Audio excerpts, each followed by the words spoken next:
prepared yet. You need to try and pick off the units as... Look at the shields on the Martin. Oh my god, the drone's gonna take this.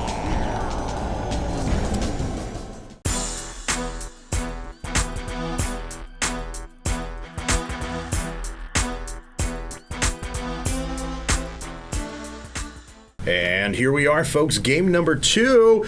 I'm ready, HD, are you? Oh, I'm ready, man. I mean, we just saw the first game with Rhett going for the very uncharacteristic cheese.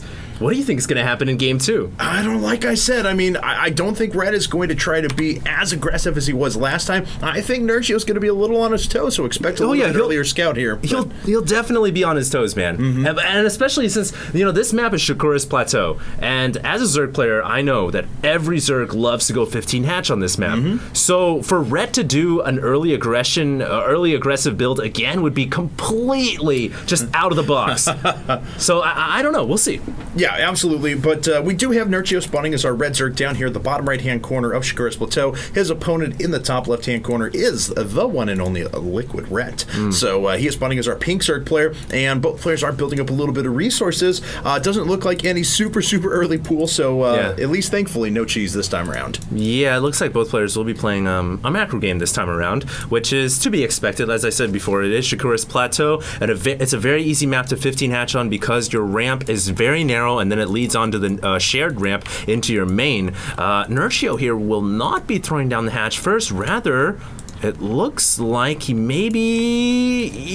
going for a 14 pool here. Yeah. Very interesting. Usually you open up with 15 hatch on this map, and I can't help but wonder maybe this is because he's worried about the potential rush. It's very possible. I mean, he does have the one scout heading over to Rhett's base right now, so that did come about as early as I had expected, and he's going to get in here and see that early expansion. Now, really, it's the question of how he follows this up. He already has the gas down. He's already committed a gas and pool and put down the expansion next, but does he go through the process of creating Lings and a Queen before he expands, or does he try to get that down a little bit quicker to compensate for that very early expand out of Rhett? And regardless, though, Nerchio is going to be a little bit behind in terms of build because he opened up with the pool first, whereas Rhett opened up with hatch first.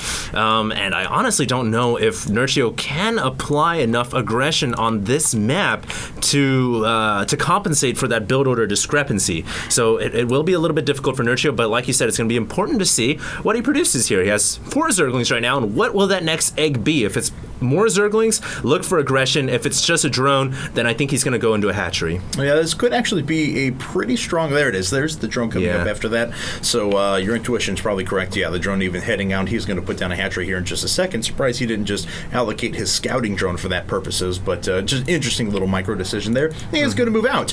Rhett has about 15 seconds before that pool comes up. It'll be a little while before he's able to get any Zerglings in place. So there is a possibility of these Zerglings forcing drones off the line to do a little bit of defense, and that could help to compensate for the amount of economic damage that he is suffering not having up that earlier hatch. Yeah, here comes these Zerglings. Possible he may be able to do a little bit of damage, but highly unlikely that he'll be able to do enough because as you guys can see, Rhett not producing Zerglings. He's just getting speed. Oh yeah, there we go. I was getting confused with the colors there. There's the Zerglings coming out, so a little bit of drone loss in terms of mining going on there, but now Nerchio will have to fall back with his 4 Zerglings, and he'll have to play catch up from here on out.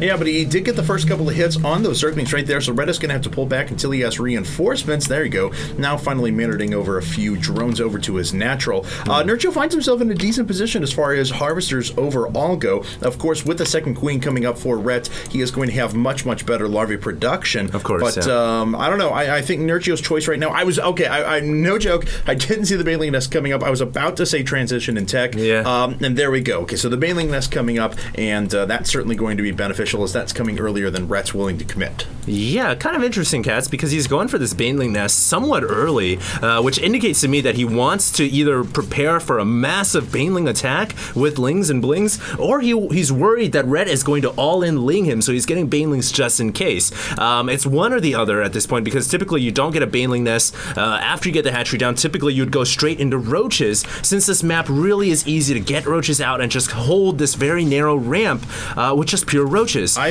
I've got to say, I think Rhett's making a big mistake here. It looked like he was committing to two-base Ling all in there, and I don't think that's the decision he needs to make right now. He can play the more macro-oriented defensive game. He's going to run it with these Zerglings. That's going to do nothing. I don't know if he caught wind of the Baneling inside of his nest or not, but Nerchio already has a ton of Banelings ready. I don't like this decision from Rhett.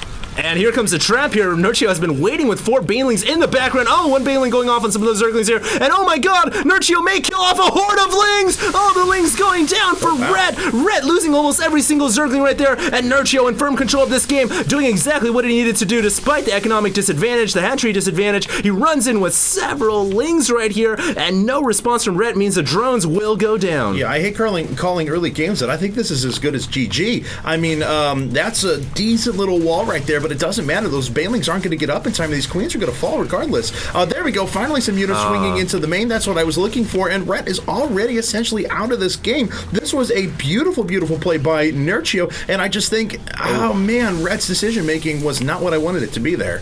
I feel like Rhett should have just played the macro game from getting the hatchery down first. He knew he was ahead economically. Rather than going for the mass speedling, I feel like maybe just going for pure roaches and then droning up behind that would have been the wiser decision, so to say. Unfortunately, things didn't quite swing that way, and now he's got to deal with Lings in his main. Things for now have stabilized, but more Lings are coming out from Nerchio.